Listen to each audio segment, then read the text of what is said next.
শুনলে অবাক হবেন, জাহান্নামীরা অনেক লম্বা এবং যন্ত্রণাদায়ক শাস্তি ভোগ করার পর আল্লাহর কাছে 4টি জিনিস চাইবে, কিন্তু একটিও পূরণ হবে না।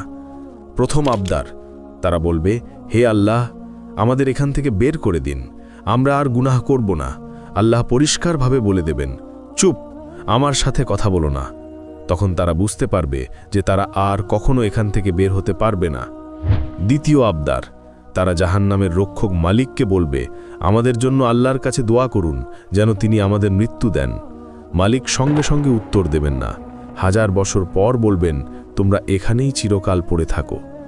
তৃতীয় আবদার, তারা শাস্তিদাতা ফেরেশতাদের বলবে, অন্তত একদিনের জন্য আমাদের শাস্তি হালকা করে দিন। ফেরেশতারা বলবেন, তোমাদের কাছে কি স্পষ্ট পথ নির্দেশ নিয়ে রাসূলেরা আসেননি?